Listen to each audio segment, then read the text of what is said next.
This video is brought to you by IXL, used by millions of students worldwide to get ahead in math, English, and more. Let's learn about the mean value theorem. The mean value theorem tells us that if a function is continuous and differentiable on a certain interval, then somewhere in that interval, the slope of the tangent line will be equal to the average rate of change over the interval. Let's see what this looks like graphically. For this function, let's look at the interval 1 to 9. At the endpoints of the interval, we have a point on the function at 1, 0 and another at 9, 6. The secant line through these points looks like this. We can find the slope of this line, which is the average rate of change for the function between 1 and 9, using the slope formula. 6 minus 0 over 9 minus 1 equals 6 over 8, or 3/4. Since this function is continuous and differentiable on the interval from 1 to 9, then the mean value theorem says that somewhere between x equals 1 and x equals 9, there must be a point where the tangent line has the same slope of 3/4. This also means the derivative at that point will equal 3/4. We can estimate that it's about right here, somewhere between x equals 5 and x equals 6. Notice that the secant line and the tangent line are parallel because they have the same slope of 3/4. More formally, the mean value theorem states that if a function f is continuous on the closed interval from a to b and differentiable on the open interval from a to b, then there is at least one number c in the open interval from a to b such that f prime of c is equal to f of b minus f of a all over b minus a. Let's try using this theorem with some examples. Here's our first example. Let's determine if the function f satisfies the hypotheses of the mean value theorem on the interval from -2 to 3. If it does, we'll state the conclusion of the mean value theorem. If it doesn't, we'll explain why not. Okay, the two conditions for the mean value theorem are that the function has to be continuous on the closed interval from -2 to 3 and differentiable on the open interval from -2 to 3. This is a polynomial, so we know that it is continuous and differentiable for all real values of x, so the two conditions are met. This means we can apply the mean value theorem, which tells us that there is at least one number c in the interval from -2 to 3, where f prime of c equals f of 3 minus f of -2, all over 3 minus -2. Let's plug in what we know. F of 3 is equal to -6. F of -2 is equal to -1. We can substitute -6 and -1 up here in the numerator, which gives us -5 over 5, or -1. Great! The conclusion of the mean value theorem tells us that there is a number c somewhere on the open interval -2 to 3, such that f prime of c is equal to -1. Graphically, this function looks something like this. We know that when x is equal to -2, y is -1, and when x is equal to 3, y is -6. The slope of the line connecting these points is -1, and somewhere on this interval, there's at least one tangent line parallel to this line. It looks like there might be two on this interval, one around here and one around here. Nice work! Let's try another example. This time we have a piecewise function, so checking for differentiability and continuity will be a little more involved. First, to check for continuity, we know that e to the x and e times x are continuous for all values of x. So we only need to check continuity at the value where the function rule changes, x equals 1. We see that f of 1 is equal to e, and that the left-hand and right-hand limits are both equal to e. So this function is continuous at x equals 1, which means it's continuous for all x values. Now let's check for differentiability. We know that both e to the x and e times x are differentiable for all real values of x. But we need to check differentiability of the piecewise function at x equals 1.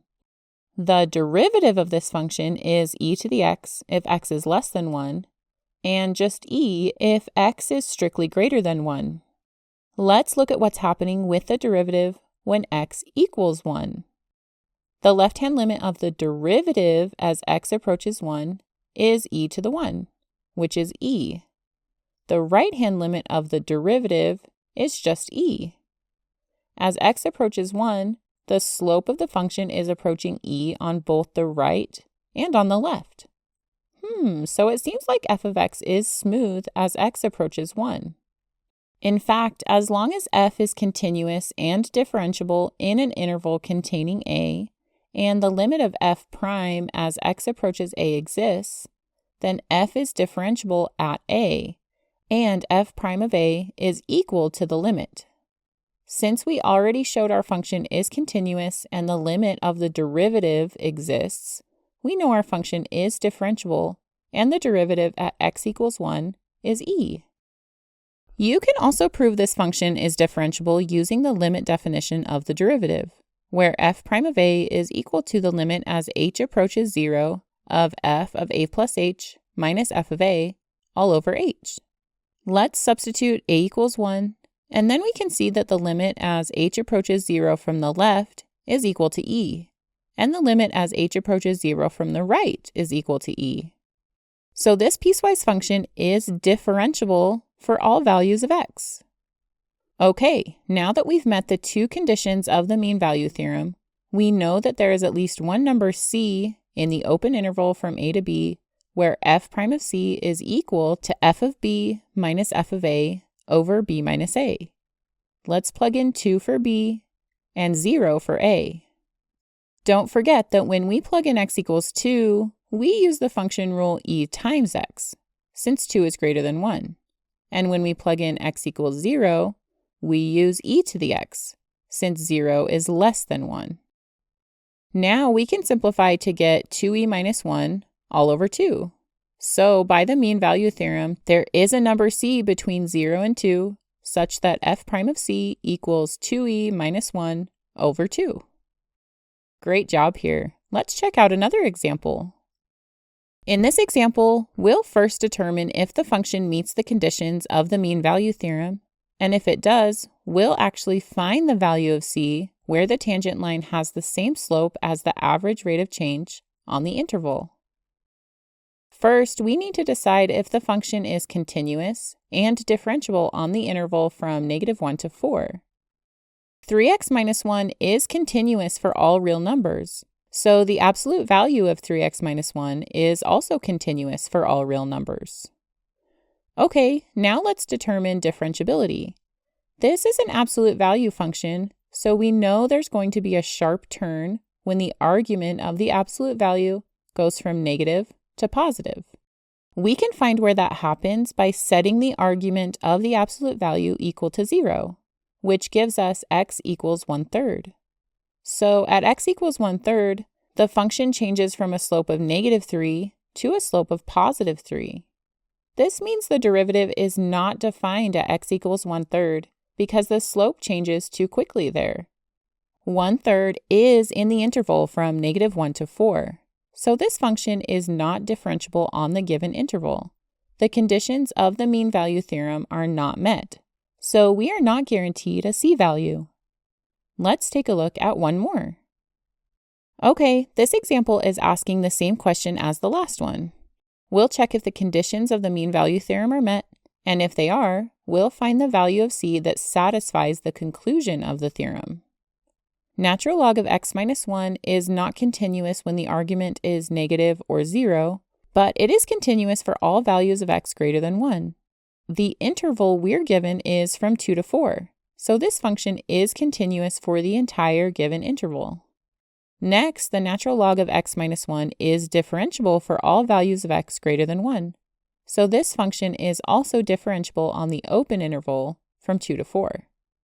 Okay, since both conditions are met, the mean value theorem states that there exists a value c in the interval 2 to 4 such that f prime of c is equal to f of 4 minus f of 2 over 4 minus 2. F of 4 equals natural log of 3, and f of 2 equals 0. So this simplifies to natural log of 3 over 2.